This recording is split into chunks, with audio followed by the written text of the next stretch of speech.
High বন্ধুরা, আজকে ভিডিওতে দেখাবো কিভাবে ফ্লোট সুইচ কানেকশন করতে হয়। তো এর আগে আমাদের প্রথমত সিলেক্ট করতে হবে ফ্লোট সুইচের কোন দুটি তার আমরা কানেকশন করব। তো এখানে আপনার একটা ক্লিক অন মিটার বা অ্যাম্পিয়ার মিটার দেখতে পাচ্ছেন। তো সেখান থেকে আমরা মূলত একটি ফ্লোট সুইচের দুটি তার সিলেকশন করব। অর্থাৎ ফ্লোট সুইচটি যদি নিচের দিকে থাকে এবং যে দুটি তারে কানেক্ট পাই বা কন্ট্যাক্ট পাই, এই দুটি তারে আমরা মূলত সিলেক্ট করব। তো দেখেন বন্ধুরা, এখানে দুটি লাল এবং একটি গ্রিন কালার রয়েছে, টোটাল তিনটি তার রয়েছে এবং ফ্লোট সুইচটি নিচের দিকে রাখা হয়েছে। আর ক্লিক অন মিটারের ওমস অপশনে সিলেক্ট করা হয়েছে। তো আমি দেখব কোন দুটি তার এখানে কমন হয়, অর্থাৎ কন্ট্যাক্ট পাই। তো বন্ধুরা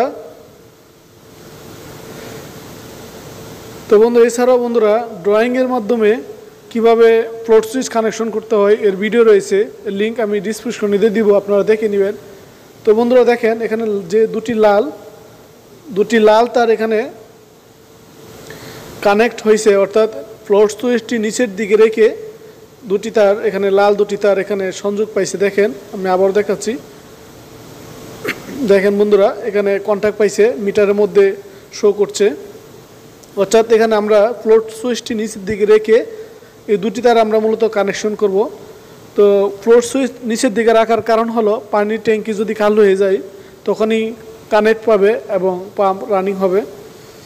তো দেখেন, আমি তখন এটা উপর দিকে নিয়ে গেলাম তখন আর কানেক্ট পাই না, অর্থাৎ এভাবে পাম্প বন্ধ হয়ে যাবে এবং এভাবে আবার ফ্লোট সুইচটি নিচের দিকে রাখলে আবার লাইন পাবে।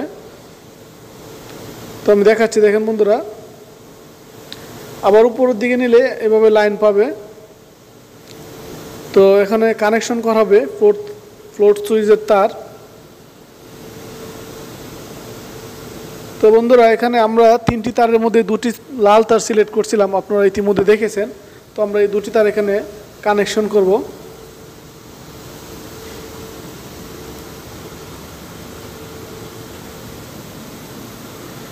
তারপর যদি আপনাদের বুঝতে অসুবিধা হয় তাহলে কমেন্টে জানিয়ে দিবেন।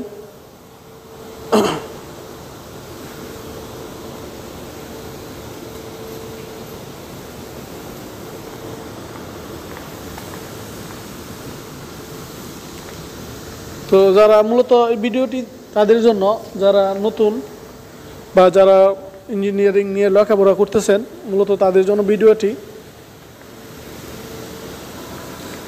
তো এর আগে আপনারা অবশ্যই একটা জিনিস খেয়াল রাখবেন, ফ্লোট সুইচ কানেকশন করতে হলে আপনারা নিউট্রাল দিয়ে কানেকশন করবেন, অর্থাৎ ফেজ দিয়ে করবেন না, নিউট্রাল দিয়ে মূলত ফ্লোট সুইচে কানেকশন করবেন, যাতে আবার পুনরায় ঘুরে এসে নিউট্রাল এসে সংযোগ পাই এবং কন্ট্যাক্টে রান হয়, তারপর পাম্প চালু হবে।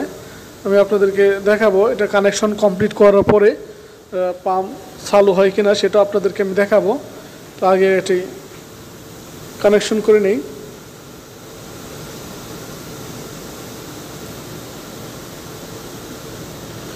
তো অবশ্যই কানেকশন ভালোভাবে দিবেন, যাতে এটা বাইরে থাকবে, বৃষ্টির পানি এসে লাগতে পারে, তাই ভালো করে অবশ্যই টেপ পিছিয়ে নেবেন। তো বন্ধুরা, ট্যাপ পেছানো কমপ্লিট। তো আমি এখন পাম্প রান করে দেখাবো। এটা হলো ফ্লোট সুইচ। তো বন্ধুরা, এটা হলো পাম্পের ব্রেকারটি অন করে নিলাম। এটা হলো মেন ডিবিটা আমি অন করেই আপনাদেরকে পাম্প রান হয়েছে কিনা সেটা দেখাবো। ট্যাঙ্কি যদি খালি থাকে তাহলে পাম্প রানিং হবে। তো যেহেতু আমার ট্যাঙ্কি খালি, দেখেন ইতিমধ্যে পাম্প রানিং হয়ে গেছে। তো বন্ধুরা, আপনারা দেখতে পাচ্ছেন এটা ডাইরেক্ট লাইন থেকে নেওয়া হচ্ছে। এ হলো ফ্লোট সুইচের কানেকশন। ভিডিওটি দেখার জন্য